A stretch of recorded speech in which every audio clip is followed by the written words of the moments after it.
2023లో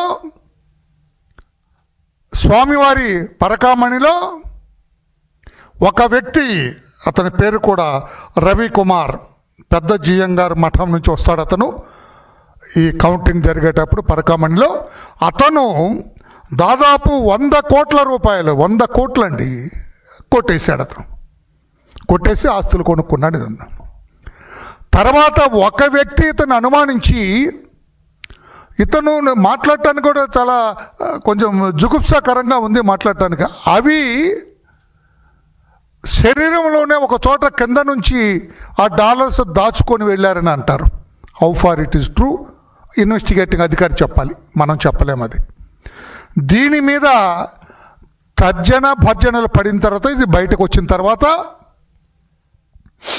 ఆనాటి EO Dharma Reddy, chairperson mister YV Subba Reddy, వీళ్ళు మాట్లాడుకొని పోలీస్ కంప్లైంట్ చేశారు.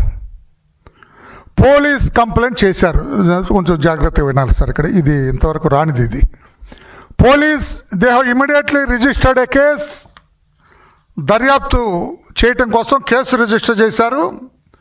381 IPC, Indian penal code 381 IPC కింద దొంగతనం చేసినట్లుగా ఏవిఎస్వి హోదాలో ఒక వ్యక్తి కంప్లైంట్ ఇచ్చారు.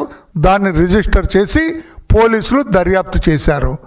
అది దర్యాప్తు చేసిన వ్యక్తి ఇన్స్పెక్టర్ జగన్మోహన్ అని తెలిసింది. ఇన్స్పెక్టర్ జగన్మోహన్ దర్యాప్తు చేశారు. దర్యాప్తు చేసిన వ్యక్తి స్వామివారి పరకామణి నుంచి 100 కోట్ల రూపాయల గల్లంతాన్ని కొట్టేశాడు ఈ రవికుమార్ అనే వ్యక్తి అని సీరియస్గా దర్యాప్తు చేయలేదు. దర్యాప్తుల గురించి కాస్త కూస్తో తెలిసిన వ్యక్తిగా, చాలా కాలం పోలీస్ అధికారిగా పనిచేసిన వ్యక్తిగా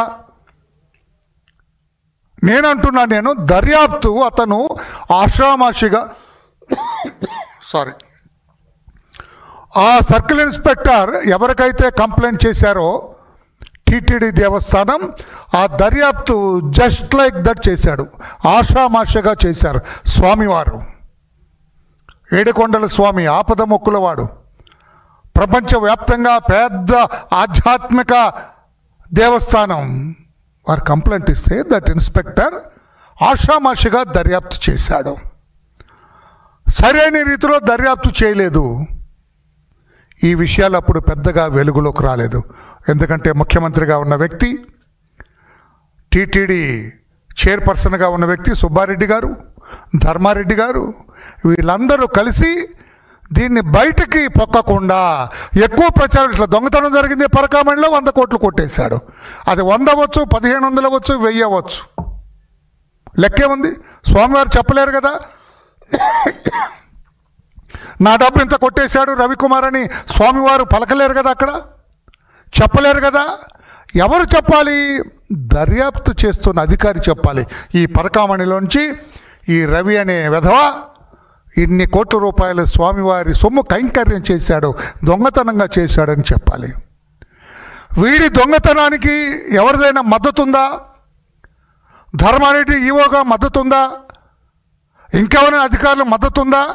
లేకపోతే ఇన్ని కోట్ల రూపాయల ఖరీదయ్యే డాలర్స్ కావచ్చు, బంగారం కావచ్చు, వజ్రాలు కావచ్చు, ఏదైనా కానీ ఎలా కొట్టేయగలవు?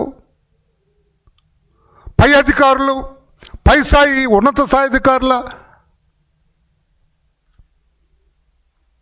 వాళ్ళ ఇది లేకుండా, అనుమతి లేకుండా ఎలా కొట్టేయగలడు? కొట్టేశాడు అతను.